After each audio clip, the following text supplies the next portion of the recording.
আমরা পড়বো হচ্ছে, শুরুতেই পড়বো হচ্ছে আমরা কি প্রচ্ছেদন, তাই না? তাহলে আজকে আমরা পড়বো হচ্ছে প্রচ্ছেদন। প্রচ্ছেদনের ইংলিশ কি? ট্রান্সপাইরেশন। প্রচ্ছেদন বলতে কি বোঝায়? প্রচ্ছেদন বলতে বোঝায় যে উদ্ভিদ তার দেহের পানি বাষ্পাকারে বের করে দেওয়ার প্রক্রিয়া। বাষ্পাকারে বের করে দেওয়ার প্রক্রিয়াকে কি বলা হয়? প্রচ্ছেদন বলা হয়, তাই না? আচ্ছা, তো এই প্রচ্ছেদন তিন ভাবে হতে পারে। কি কি তিন ভাবে হতে পারে? একটা হচ্ছে এটা আবার লেখা যাবে না এই জায়গাতে, এটা দেখা যাচ্ছিল নাকি? ঠিক আছে, থাক। প্রচ্ছেদন, তাহলে প্রচ্ছেদন এটা তিন ভাবে হতে পারে। একটা হচ্ছে, প্রথমে হচ্ছে পত্ররন্ধ্রীয়, তাই না? আমরা এগুলা পড়েছি। তারপরে কি? ত্বকীয়। তারপরে কি হবে? তারপর হচ্ছে ত্বকীয়। এরপর হচ্ছে লেন্টিকুলার, তাই না? এটা হচ্ছে কিউটিকুলার। আমরা যদি লিখি তাহলে এটা আমরা লিখতে পারি কিউটিকুলার। আর এটা কি? এটা হচ্ছে স্টোমাটাল, তাই না? পত্ররন্ধ্র ইংলিশ হচ্ছে স্টোমাটা। আচ্ছা, তাহলে পত্ররন্ধ্রীয় প্রচ্ছেদন, আমরা এখানে পত্ররন্ধ্র প্রচ্ছেদন, পত্ররন্ধ্র নিয়ে আলোচনা করব, একসাথে করে নিই এটা নিয়ে। পত্র মানে কি? পাতা, তাই না? রন্ধ্র মানে কি? ছিদ্র, মানে পাতার মধ্যে যে ছিদ্র থাকবে সেটাকে বলা হবে কি? পত্র রন্ধ্র বলা হবে। এখন এই পত্ররন্ধ্রীয় প্রচ্ছেদন তিনটার মধ্যে, তিনটা যে প্রচ্ছেদন আছে তার মধ্যে সবচেয়ে বেশি পরিমাণে হয় কোনটাতে?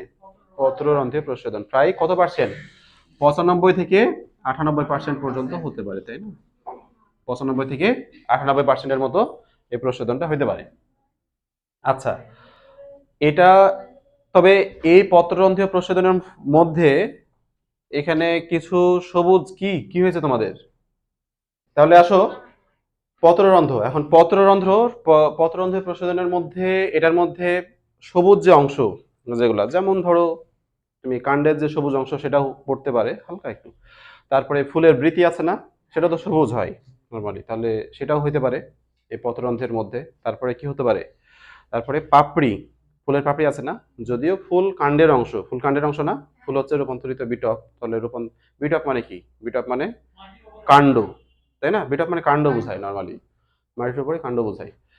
তাহলে ফুল যদিও কাণ্ডের অংশ, তবে ফুলের মধ্যে, ফুলের পাপড়ির মধ্যে যদি প্রচ্ছেদন হয় তাহলে সেটা কি বলা হয়? সেটাকে বলা হয় পত্ররন্ধ্রীয় প্রচ্ছেদন। কচি কাণ্ড হইতে পারে, সেটা পত্ররন্ধ্রীয় প্রচ্ছেদনের মধ্যে পড়ছে, বলছো? না, ওটা তো খুবই কম, নর্মালি পাতার মধ্যে দিয়ে হয়। এখন পাতার, এরকম ধরো একটা পাতা, আমরা একটা পাতা খাই নাকি? ছোটকালে আমরা পাতা খাইতাম সুন্দর করে। তাহলে এই হচ্ছে পাতা। এখন এই পাতার ধরো 1 বর্গ সেন্টিমিটার, এরকম যদি 1 বর্গ সেন্টিমিটার হয়, এখানে প্রায় 1000 থেকে 60,000-এর মতো পত্ররন্ধ্র থাকতে পারে। বুঝা গেছে? তাহলে 1000 থেকে 60,000-এর মতো পত্ররন্ধ্র থাকতে পারে। তাহলে কত বেশি পরিমাণে পত্ররন্ধ্র থাকে? আচ্ছা, আমরা, হ্যাঁ হ্যাঁ হ্যাঁ, হতে পারে এটা 1000 থেকে 60,000, তাহলে অবশ্যই ভ্যারি করবে এটা। বোঝা গেছে? দেখো, আমরা যদি এটার বাংলা দেখি, স্টোমা মানে কি? স্টোমা মানে, স্টোমা মানে কি? মুখ, তাই না? স্টোমা মানে মুখ না? আমরা হাইড্রার হাইপোস্টোম পেয়েছিলাম। তারপরে ঘাসফড়িং এর পেয়েছিলাম পৌষ্টিকতন্ত্রের এখানে অগ্রপৌষ্টিক নালী, যেটা ছিল সেটার নাম কি ছিল? স্টোমোডিয়াম, তাই না? তাহলে অগ্রপৌষ্টিক নালী মানে মুখের থেকে তো শুরু হয়। তাহলে স্টোমা মানে কি? মুখ। বোঝা গেছে? তাহলে স্টোমা মানে মুখ, তাহলে মোটামুটি ছিদ্র বোঝায় এটা, ঠিক আছে? তাহলে এই পত্ররন্ধ্র, স্টোমাটাল প্রচ্ছেদন বা পত্ররন্ধ্রের প্রচ্ছেদন।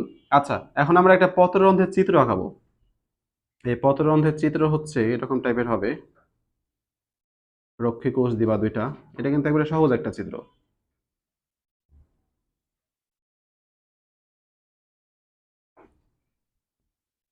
হয়ে গেছে পত্ররন্ধ্র আঁকানো, তাই না? এই হচ্ছে পত্ররন্ধ্র।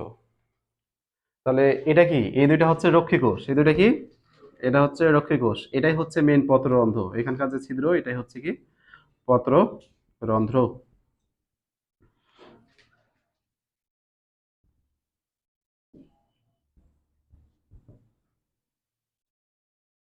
রক্ষী কোষ। আর তার পাশের গুলা কি? এগুলা এগুলা হচ্ছে সহকারী কোষ। তোমরা পড়োনি এগুলো 9-10 এ? 9-10 এ তো পড়েছো এগুলা, সবই ছিল। তাহলে এই পত্ররন্ধ্র এটা হচ্ছে রক্ষী কোষ। রক্ষী কোষের এখানে কি থাকে বলো তো? রক্ষী কোষের নিউক্লিয়াস থাকে, সাথে সাথে আর কি থাকে? ক্লোরোপ্লাস্ট থাকে। তাহলে নিউক্লিয়াস আমরা লাল কালারের দিলাম, এই হচ্ছে নিউক্লিয়াস, এখানে আরেকটা নিউক্লিয়াস দিলাম। তারপরে আমরা ক্লোরোপ্লাস্ট দিই। ক্লোরোপ্লাস্টের কালার কিরকম হয়? সবুজ। তাহলে আমরা সবুজ দিলাম। এটা সবুজ কি? হ্যাঁ, এটাই সবুজ হয় ধরো, এটা সবুজ ধরে নাও, এটা হচ্ছে সবুজ। তাহলে এরকম ক্লোরোপ্লাস্ট থাকতে পারে, আর পাশে হচ্ছে সহকারী কোষ থাকতে পারে। পত্ররন্ধ্রের এই চিত্রটা খুবই গুরুত্বপূর্ণ, বুঝছো? এই চিত্র খুবই গুরুত্বপূর্ণ, চিত্রটা আঁকাইতে জানতে হবে। বোঝা গেছে? তাহলে এই হচ্ছে পত্ররন্ধ্র। পত্ররন্ধ্রের মধ্যে কি থাকছে? পত্ররন্ধ্রের মধ্যে নিউক্লিয়াস থাকছে, রক্ষী কোষ। রক্ষী কোষ দিয়ে পত্ররন্ধ্র তৈরি হচ্ছে। এখানে কিছু ক্লোরোপ্লাস্ট থাকছে, আর পাশে হচ্ছে কিছু সহকারী কোষ থাকছে এখানে।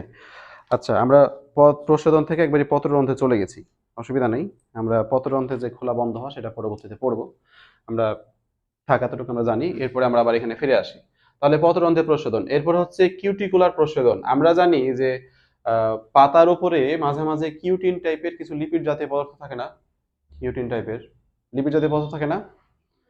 থাকে তো নাকি? কচু পাতা তো দেখেছো, কচু পাতার উপরে পানি দেওয়ার সাথে সাথে পড়ে যায়। আর আমরা জানি যে লিপিডের সাথে পানির একটা সম্পর্ক খারাপ, সব সময় একসাথে কেউ কখনো থাকতে পারে না, তাই না? এই জন্য ওর উপর পানি পড়লে পানি ওর সাথে মিশতে পারে না, পানি পড়ে যায়। তাহলে ওর উপরে কি থাকে? কিউটিন সুপারের একটা আস্তরণ থাকে, তাই তো? মোমের একটা আস্তরণ থাকে। তো সেই কিউটিন যদি থাকে একটা, মোটামুটি একটু প্রলেপযুক্ত থাকে, কিউটিনের প্রলেপ থাকে, তাহলে সেটা কি বলা হবে? কিউটিকল বলা হবে। তো ওই কিউটিকলের মধ্য দিয়ে যদি কোনো প্রস্বেদন হয় তখন তাকে কি বলা হবে? কিউটিকুলার প্রস্বেদন। কি বলা হবে সেটাকে? কিউটিকুলার প্রস্বেদন। আর হচ্ছে লেন্টিকুলার। লেন্টিকুলার হচ্ছে যে যখন উদ্ভিদের সেকেন্ডারি বৃদ্ধি হয়। সেকেন্ডারি বৃদ্ধি বলতে তোমরা দেখেছো যে গাছে অনেক সময় ফাটা ফাটা থাকে না? একটা গাছ যখন বড় হচ্ছে তখন ফাটা ফাটা থাকে না? মানে ওইটা হচ্ছে আসলে বৃদ্ধি হচ্ছে, বৃদ্ধি হইতে যে ওই জায়গাটা ফেটে যায়, বুঝছো? তো ওই জায়গায় ফাটা অংশটাকে কি বলা হয়? লেন্টিসেল বলা হয়। কি বলা হয় এটাকে? লেন্টিসেল। লেন্টিসেল কোথা থেকে আসছে? লেন্টিসেল শব্দটা আসছে লেন্স লাইক কোনো কিছু একটা। লেন্স কিরকম? লেন্স হচ্ছে এরকম টাইপের লেন্স হয় না? এরকম হচ্ছে লেন্স, তাই তো? আমরা পড়েছি ওই যে ফিজিক্সে দেখেছি লেন্স। তাহলে এরকম টাইপের একটা ছিদ্র তৈরি হয়, লেন্স লাইক, লেন্সের মতো দেখতে, এই জন্য এটা কি বলা হয়? লেন্টিকুলার প্রস্বেদন। কি বলা হয় এটাকে? লেন্টিকুলার প্রস্বেদন। তাহলে তিন রকমের পত্ররন্ধ্রে প্রস্বেদন পাতার মধ্য দিয়ে হবে, এটা কত? 95 থেকে 98%। কিউটিকুলার প্রস্বেদন এটা কত পার্সেন্ট হবে? এটা হচ্ছে 2 থেকে 5%-এর মতো হবে। আর লেন্টিকুলার প্রস্বেদন কত? 1%-এর মতো হবে। তাহলে এটা সবচেয়ে কম, এটা 2 থেকে 5%-এর মতো হবে, বুঝছো? তাহলে এই হচ্ছে প্রস্বেদন। তাহলে প্রস্বেদনের জন্য মেন অঙ্গ কোনটা? পত্ররন্ধ্র বা পাতা, তাই না? যেটাই বলো। আচ্ছা, এরপরে তোমাদের পরবর্তীতে পত্ররন্ধ্রের আমরা একটা চিত্র অলরেডি এঁকে ফেলেছি। এটা চিত্রটা, এই রক্ষী কোষটা একটু বেশি মোটা হয়ে গেছে, এটা একটু কম মোটা হয়েছে, তাই না? যাই হোক, অসুবিধা নাই, আমরা বুঝতে পারছি যে এটা হচ্ছে একটা পত্ররন্ধ্র। তো এই পত্ররন্ধ্র কখন খোলা থাকে? এই পত্ররন্ধ্র খোলা থাকে হচ্ছে সকাল 11টা থেকে 12টা, দুপুর 2টা থেকে 3টা, নাকি 10টা থেকে 11টা? 10টা থেকে 11টা, সকাল 10টা থেকে 11টা, দুপুর 2টা থেকে 3টাতে সবচাইতে বেশি পরিমাণে খোলা থাকে, বুঝছো? এই সময় পত্ররন্ধ্র খোলা থাকে। রাতের বেলায় পত্ররন্ধ্র বন্ধ থাকে, আর দিনের বেলায় পত্ররন্ধ্র খোলা থাকে, নাকি? কোন সময় খোলা থাকে? খুবই গুরুত্বপূর্ণ এটা, বুঝছো? এগ্রিকালচার ইউনিভার্সিটি গুলোর জন্য খুবই গুরুত্বপূর্ণ একটা এমসিকিউ, মেডিকেলের জন্য মোটামুটি গুরুত্বপূর্ণ। তো এই হচ্ছে বিষয়। পত্ররন্ধ্রের কাজ কি বলতো? পত্ররন্ধ্রের কাজ হচ্ছে, ধরো আমরা এখানে ক্লোরোপ্লাস্ট দেখতে পাচ্ছি না। আচ্ছা, প্রথমে হচ্ছে আমরা জানি যে পত্ররন্ধ্রের মাধ্যমে বাষ্পাগারে পানি বের হয়ে যাচ্ছে। তাহলে বাষ্পাগারে পানি বের হয়ে যাচ্ছে মানে ভিতরে যে বাষ্পটা তৈরি হয়েছিল, পানির পরিমাণটা, পানির সমতাটা রক্ষা করছে। বাষ্পাগারে যে বের হইলো পরিবেশে, তখন আশেপাশে ধরো একটা গাছ আছে এখানে, সেই গাছ থেকে এখানে পানিগুলা বের হচ্ছে, তাহলে এই আশেপাশের পরিবেশ ঠান্ডা থাকবে না? তাহলে আশেপাশের পরিবেশকে মোটামুটি ঠান্ডা রাখছে, নাকি? মানে তাপমাত্রাটা মোটামুটি একটু মানে নিয়ন্ত্রণ করছে সেটা। আচ্ছা, এছাড়া এখান দিয়ে অক্সিজেন ভিতরের দিকে প্রবেশ করতে পারে। কি প্রবেশ করতে পারে? অক্সিজেন ভিতরের দিকে প্রবেশ করতে পারে। কার্বন ডাই অক্সাইড বাইরের দিকে বের হয়ে যেতে পারে, আবার কার্বন ডাই অক্সাইড ভিতরের দিকে প্রবেশ করতে পারে, বুঝছো? মানে অক্সিজেন কার্বন ডাই অক্সাইডের আদান প্রদান হয় এই পত্ররন্ধ্রের মাধ্যমে। এছাড়া আমরা এখানে ক্লোরোপ্লাস্ট দেখতে পাচ্ছি, এগুলো কি? এগুলো হচ্ছে ক্লোরোপ্লাস্ট, সবুজ গোলা, তাই না? তাহলে ক্লোরোপ্লাস্টের কাজ কি? খাদ্য তৈরি করবে, সালোক সংশ্লেষণ করবে, তাহলে এরাও সালোক সংশ্লেষণে অংশগ্রহণ করে। বোঝা গেছে? তবে সব রক্ষী কোষে যে পত্ররন্ধ্র থাকে সেটা রক্ষী কোষে যে তোমার এই ক্লোরোপ্লাস্ট থাকে সেটা কিন্তু না। কিছু কিছু থাকতে পারে, কিছু কিছু জায়গায়, বেশিরভাগ জায়গায় থাকে, বুঝছো? বেশিরভাগ জায়গায় এই কি থাকে, ক্লোরোপ্লাস্ট থাকে। তাহলে এটা খাদ্য তৈরি, এ হচ্ছে কাজ। তাহলে কি রঙিন পাতায়, রঙিন পাতায় রঙিন হওয়ার কারণ কি? রঙিন হওয়ার কারণ কি? এটা ক্লোরোপ্লাস্টের কারণ। ক্রোমোপ্লাস্টের কারণে রঙিন হচ্ছে। তাহলে ক্লোরোপ্লাস্ট থেকে ক্রোমোপ্লাস্ট হচ্ছে নাকি ওখানে? ওখানেও থাকতে পারে, মাঝে মাঝে ওখানেও থাকতে পারে ওখানে, বুঝছো? দেখেছো না জানো এটা? থাকতে পারে, ওখানেও থাকে। যাই হোক, তাহলে এটা কাজ কি হচ্ছে পত্ররন্ধ্রের কাজ? পত্ররন্ধ্রের কাজ হচ্ছে তিনটা: শ্বসন, সালোক সংশ্লেষণ, আর একটা কি প্রস্বেদন। শ্বসন, সালোক সংশ্লেষণ, আর হচ্ছে প্রস্বেদন। শ্বসন কিভাবে হচ্ছে? ওই যে অক্সিজেন ভিতরের দিকে প্রবেশ করছে, অক্সিজেন প্রবেশ করে তো শ্বসন, নাকি? কিভাবে? হ্যাঁ, জারিত করে। কাকে জারিত করে? খাদ্য বস্তুটা কোনটা? গ্লুকোজ। তাহলে গ্লুকোজকে পোড়ায়, তাই না? দেখি তৈরি করে, এটিপি তৈরি করে। আচ্ছা, তাহলে এই হচ্ছে বিষয় মোটামুটি। হুম। এরপরে এখানে একটা পার্থক্য দেওয়া আছে, স্ট্রোমা আর হচ্ছে স্টোমাটা। স্টোমাটা না, হ্যাঁ স্টোমাটার মধ্যে পার্থক্য দেওয়া আছে। স্ট্রোমা মানে আমরা কোথায় স্ট্রোমা দেখেছিলাম? আমরা দেখেছিলাম হচ্ছে ক্লোরোপ্লাস্টের মধ্যে আমরা স্ট্রোমা দেখেছিলাম, তাই না? এখানে হ্যাঁ, মানে ওইখানকার যে তরল অংশটা ছিল সেটাকে আমরা বলছিলাম স্ট্রোমা বলছিলাম, তাই না? সমসত্ব যে একটা ধাত্র ছিল, ম্যাট্রিক্স ছিল, ওইটাকে আমরা কি বলছিলাম? স্ট্রোমা বলছিলাম। আর স্ট্রোমাটা হচ্ছে এটা। দুইটা কাছাকাছি শব্দ, উল্টাপাল্টা করবা না, বলছো? স্টেইনিং আর হচ্ছে স্টেন্টিং। সেদিন কে জানি বলছিলা স্টেইনিং আর হচ্ছে স্টেন্টিং, দুইটা হচ্ছে আলাদা, তাই না? স্টেন্টিং মানে কি? কোনটা?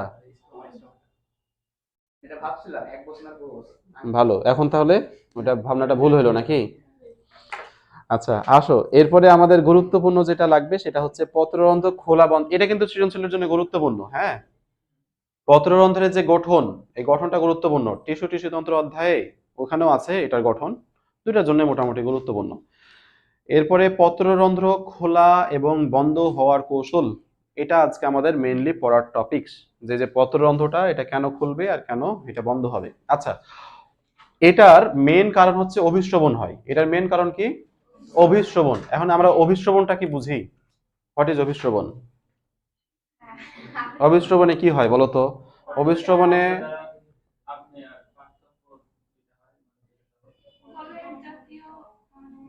আমরা আমরা যদি বলি যে দুইটা দ্রবণ নিলাম, দুইটা দ্রবণ নিয়ে আমরা হচ্ছে যে ধরো একটা থেকে আরেকটাতে দ্রাবককে যদি পাঠাই, দ্রাবকই তো যাবে আমাদের যে সংজ্ঞা, তাই না? তাহলে কোন দ্রবণ থেকে কোন দ্রবণে দ্রাবক যাবে? কম ঘনত্ব থেকে বেশি ঘনত্বের দিকে কি যাবে? দ্রাবক যাবে। আর দ্রব গেলে বেশি থেকে কমের দিকে যাবে, তাই না? এটা হচ্ছে অভিস্রবণ। এটা হচ্ছে অভিস্রবণ। এই অভিস্রবণের ফলে পত্ররন্ধ্র খোলা এবং বন্ধ হয়। অর্থাৎ কি হয়, এই রক্ষী কোষেই মেইনলি অভিস্রবণ হয়। বুঝতে পারছো? অভিস্রবণ মানে কি, বাইরে থেকে যখন অন্ত অভিস্রবণের ফলে পানিগুলা ভিতরের দিকে প্রবেশ করবে, তখন এই রক্ষী কোষটা ফুলে যাবে, ফুলে যে এদিকে হচ্ছে সরে যাবে। মানে নর্মালি এরা এরকম টাইপের চুপসে থাকে, এরকম ভাবে। যখন অন্ত অভিস্রবণ হয়, এরা হচ্ছে আস্তে আস্তে স্ফীত হতে থাকে, ফুলতে থাকে, ফুলতে ফুলতে ফুলতে এরা কি হয়, এরা আস্তে আস্তে এরকম করে বাঁকায় যায়। বুঝতে পেরেছো কিনা? বোঝা গেছে? আবার যখন চুপসে যায় তখন আস্তে আস্তে এরকম করে হচ্ছে পত্ররন্ধ্রটা বন্ধ হয়ে যায়। বোঝা গেছে? তখন কি হয়, তখন বহি অভিস্রবণ হয়। তাহলে যখন চুপসে যায় তখন বহি অভিস্রবণ হয়, আর যখন অন্ত অভিস্রবণ হয় তখন পত্ররন্ধ্রটা কি হয়, ফুলে যায়। ফুলে যাওয়ার ফলে তখন বাঁকায় যায়, এই পত্ররন্ধ্রের যে অংশটা এটা খুবই হয়ে যায়, ওপেন হয়ে যায়। বুঝতে পেরেছো? এখন বিষয়টা হচ্ছে, এটা তো এরকম ভাবে হইতে পারতো, এটা এরকম ভাবে কেন হচ্ছে? মানে এটা এদিকে কেন ফুলে যাচ্ছে, এটা এদিকে কেন ফুলছে না? কারণ মাথার লেজ জয়েন্ট আছে এটা না, এটা হচ্ছে এইখান এই যে ভিতরের যে অংশটা এটা হচ্ছে পুরু, এটা হচ্ছে পুরু। এখানকার যে ফাইবার গুলো আছে সেটা আড়াআড়ি ভাবে বিন্যস্ত আছে, তাই এইটি দিকে বাঁকাইতে পারে না, এদিকে বাঁকায়। এটা হচ্ছে এটার তুলনায় এটা হচ্ছে কম পুরু। বুঝতে পেরেছো? এই জন্য এদিকে বাঁকায়, এদিকে বাঁকাইতে পারে না, এই জন্য পত্ররন্ধ্রটা খুলে যায়। বোঝা গেছে? এখন হ্যাঁ হ্যাঁ, এটা তো একবারে সূক্ষ্ম একটা জিনিস। তুমি 1 সেন্টিমিটারের মধ্যে তুমি দেখো যে 1,000 থেকে 60,000 আছে, একেবারে সূক্ষ্ম, এবং ওখানে স্পেস আছে, ওই স্পেসটা একটু দখল করে নেয়। বুঝতে পারছো? পাশের স্পেসটা। আচ্ছা, এখন এই যে পত্ররন্ধ্র খুলছে এবং বন্ধ হচ্ছে, এটার জন্য বিভিন্ন বিজ্ঞানে বিভিন্ন রকমের মতবাদ দিয়েছিল। মতবাদগুলো এরকম, ধরো কেউ যদি সামনে তো ফুটবল বিশ্বকাপ নাকি, তাহলে এই ফুটবল বিশ্বকাপে ধরো পেনাল্টি শুট পাইলো আর্জেন্টিনা, সেটাতে কে মারবে? মেসি। যদি ব্রাজিল হয় সেটাতে দেখা যাবে যে তোমার ভিনিসিয়াস জুনিয়র বা নেইমার যাই হোক মারছে, পর্তুগালের হয়ে রোনাল্ডো মারবে নাকি। আচ্ছা, হ্যাঁ, আরো ওই দলে একটা পেপে নামে একজন আছে না প্লেয়ার, পেপে। যাক, পেপের গল্প অন্যদিন বলবো নি, হ্যাঁ, আজকে না। তাহলে আজকে না, তাহলে এই ধরো মেসি বল মারলো, পেনাল্টি শুটে বল মারলো, গোল হয়ে গেল। একজন বললো যে বল মারলো, গোল হয়ে গেল, গোল দিল। আরেকজন বললো যে না, ও হচ্ছে যে পা দিয়ে বলটাকে মারলো, বলটা গেল, তারপর গোল হইলো। আরেকজন বলছে না, হয় নাই, সে হচ্ছে দৌড়ায় দৌড়ায় আসলো, শক্তি দিয়ে বলটাকে মারলো, মেরে তখন বলটা উড়ে উড়ে গেল, দিয়ে গোলকিপার ধরতে পারলো না, গোল হইলো। সবগুলাই একই রকমের, এক একজন এক এক ভাবে বলেছে, বুঝতে পেরেছো? এখানকারও ঠিক এরকম টাইপেরই, পত্ররন্ধ্র খোলা বন্ধ হওয়ার কৌশলও ঠিক এরকম টাইপেরই। বোঝা গেছে? তাহলে এখানে কি হয়, প্রথমে হচ্ছে ভন মল, একজন বিজ্ঞানীর নাম কি? ভন মল। কি নাম? ভন মল। নামটা সুন্দর না? ভন মল। মলের মলকে আমরা আর একটু সুন্দরভাবে কি বলতে পারি?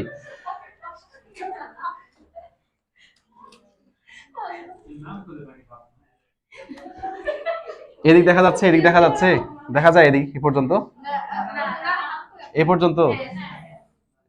তাহলে তো হলো না। আচ্ছা, আমরা এখান থেকে দিই। তাহলে কে বলেছিল? ভন ভন মল, তাই না? ভন ভন মল মানে ভন মল, যাই হোক। তাহলে এই ভন মল দিয়েছিল, কি বলেছিল?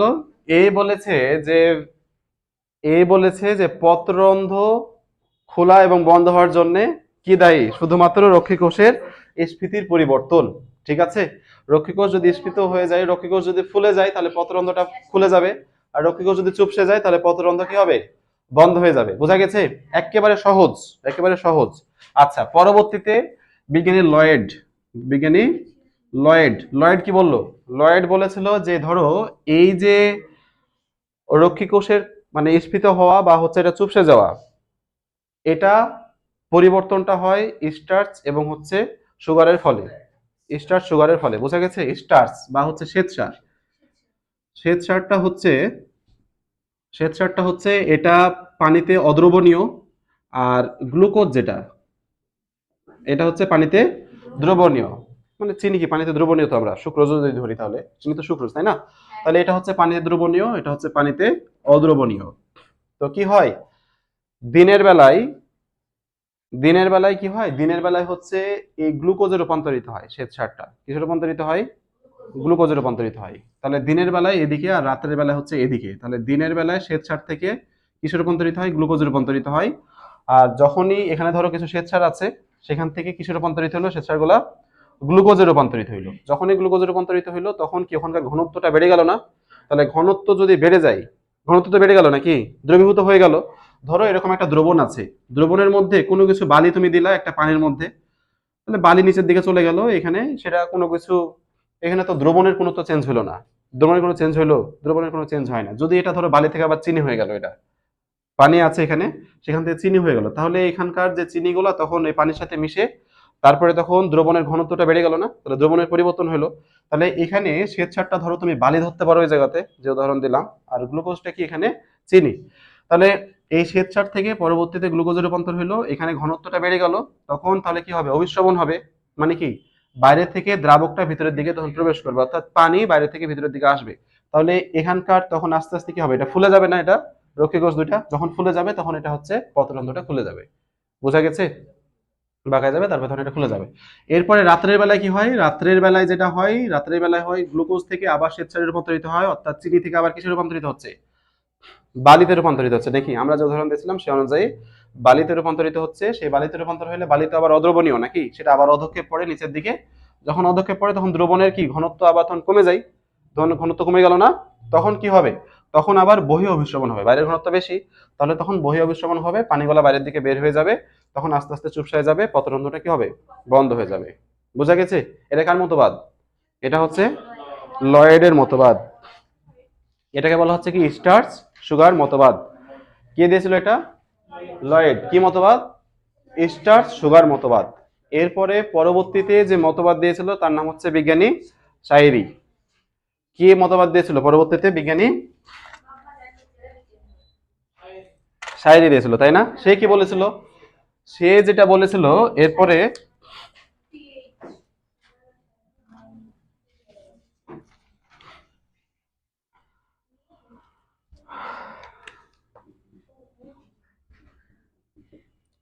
বিজ্ঞানী শায়েরি কি মতবাদ দিয়েছিল যে এই যে শ্বেতসারের রূপান্তর হচ্ছে, এই শ্বেতসারের রূপান্তর বা এটা থেকে সব আমরা তো একটু আগে বললাম যে সব ক্লোরোপ্লাস্ট, সব রক্ষী কোষে এই ক্লোরোপ্লাস্ট থাকে না।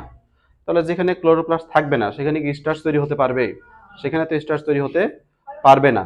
তাহলে সব জায়গাতে স্টার্চ নাও থাকতে পারে, তাহলে শ্বেতসার আর গ্লুকোজের পরিবর্তনটা সেরকম পরিবর্তন না। ঠিক আছে? মানে শ্বেতসারের যে তৈরি হচ্ছে এটা যেহেতু এখানে ক্লোরোপ্লাস্ট থাকছে না, সেহেতু এখানে শ্বেতসার তৈরি হবে না, সেহেতু ওইটা মোটামুটি মানানসই না, ওইটা গ্রহণযোগ্য না। তাহলে তার পরবর্তীতে শায়রি তখন কি বললো যে এটা হয় কিসের ফলে? এটা হয় পিএইচ পরিবর্তনের ফলে। কি পরিবর্তনের ফলে? পিএইচ পরিবর্তনের ফলে। কিভাবে পিএইচ পরিবর্তন হয়? দিনের বেলায়, দিনের বেলায়, রাত্রের বেলায় কার্বন ডাই অক্সাইডের পরিমাণ বেড়ে যায় না কমে যায়? গাছের মধ্যে বেড়ে যায়। তাহলে কার্বন ডাই অক্সাইডের পরিমাণ যদি বেড়ে যায় তাহলে সেই কার্বন ডাই অক্সাইড, ওইখানে তো পানি আছে তাই না ওর মধ্যে, তাহলে পানির সাথে বিক্রিয়া করে কি তৈরি করবে? কার্বনিক অ্যাসিড তৈরি করবে। কার্বনিক অ্যাসিডটা ভেঙে যাবার কি তৈরি করবে? আচ্ছা, আমাদের দরকার না এত কিছু। কার্বনিক অ্যাসিড, তাহলে এটা কি একটা অ্যাসিড না? তাহলে এই অ্যাসিড যদি তৈরি করে রাতের বেলায় তাহলে পিএইচ এর পরিমাণ কমে যাবে না বেড়ে যাবে? তখন পিএইচ এর পরিমাণটা কমে যাবে, তখন ওইটা, তাই না? এই পিএইচ এর পরিমাণটা আস্তে আস্তে কমে যাবে অ্যাসিড যেহেতু হচ্ছে। তো এটাই বলেছে আলটিমেটলি, এটাকে যখন রাত্রের বেলায় কি হয়, রাত্রের বেলায় এই কাজটা, এই কাহিনীটা ঘটে, কার্বন ডাই অক্সাইডের পরিমাণ বেড়ে যায়, তখন পিএইচ এর পরিমাণটা, ধরো আমরা যদি আবারও এখানে চিত্রটা আঁকাই, অন্য একটা কালি নেই নাকি, একটু ভালো হবে। আমরা এটাকে এদিক দিলাম এবার, তাহলে এটা হচ্ছে কি শ্বেত চারিদিকে, আর এটাকে দেখা যাচ্ছে না, এটা আসছে না।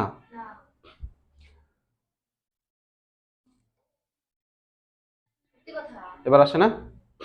হুম, শ্বেতসার। তাহলে এখানে কি হবে পরবর্তীতে?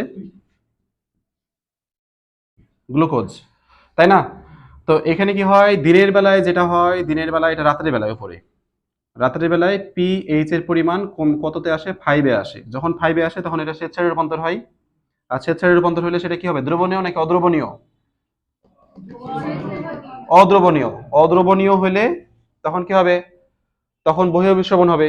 আর যখনই বহিঃবিশ্রবণ হবে তখনই পত্ররন্ধ্রটা বন্ধ হয়ে যাবে, তাই না? আবার দিনের বেলায় কি হয়? পিএইচ এর পরিমাণ আবার বেড়ে যায়। দিনের বেলায় কার্বন ডাই অক্সাইডের পরিমাণ কমে যায়। কার্বন ডাই অক্সাইডের পরিমাণ যখন কমে যায় তখন এটা পানির সাথে বিক্রিয়া করে কার্বনিক অ্যাসিড তৈরি করে না। যখন তৈরি করে না তখন পিএইচ এর পরিমাণ আস্তে আস্তে কি হয়? বেড়ে যায়। তাহলে পিএইচটা আবার কত হয়? দিনের বেলায় হয় পিএইচটা হয় 7। বুঝা গেছে? পিএইচ হয় 7 হয়। তখন আবার গ্লুকোজে রূপান্তরিত হয় শ্বেতসারটা। যখন গ্লুকোজে রূপান্তরিত হয় তখন গ্লুকোজটা তো দ্রবণীয়, তাই না? পানিতে দ্রবণীয়। গ্লুকোজটা যদি পানিতে দ্রবীভূত হয় তখন কি হবে? ওইখানকার ঘনত্বটা বেড়ে গেল, অন্তঃবিশ্রবণ হবে। যখন অন্তঃবিশ্রবণ হবে তখন পত্ররন্ধ্রটা আবার খুলে যাবে, রক্ষীকোষ দুটো স্ফীত হবে, পত্ররন্ধ্র খুলে যাবে। বুঝা গেছে? তাহলে বিষয়টা একই না, সবগুলো একই না। ওই যে আমরা যে মেসির সাথে উদাহরণ দিলাম যে গোল করলো, এরকম তো তাই। প্রথমে হচ্ছে বলছে যে এটা শুরুরটা রক্ষীকোষ দ্বয় স্ফীত হয়, পত্ররন্ধ্র খুলে যায়, আবার তো চুপসে যায়, তখন কি হয়? বন্ধ হয়ে যায়। এখানেও তাই, শ্বেতসার আর গ্লুকোজ যখন হচ্ছে রক্ষীকোষ দ্বয় ফুলে যায়, শ্বেতসারের গ্লুকোজে রূপান্তরিত হয় তখন রক্ষীকোষ দ্বয় ফুলে যায়। আর যখন শ্বেতসারে রূপান্তরিত হয় তখন রক্ষীকোষ দ্বয় কি হয়? চুপসে যায় রাতের বেলায়, তাই না? তো এটারই পরিবর্তন। আবার সাইদি বললো যে না, এটার পরিবর্তন হয় পিএইচ এর ফলে হয়। বোঝা গেছে? তাহলে তিনটাই প্রায় একই রকম টাইপেরই। এই হচ্ছে তিনটা মতবাদ। এই তিনটার চাইতে গুরুত্বপূর্ণ হচ্ছে এখন আমরা যেটা পড়বো সেটা হচ্ছে আধুনিক মতবাদ। আজকে কি আমরা এটা পড়বো? হ্যাঁ, এটা পড়ে ছুটি, এটা অনেকক্ষণ লাগবে, 10-15 মিনিটের মতো লাগবে এটা। তাহলে আধুনিক মতবাদে কি হয়? পড়াবো না? হ্যাঁ,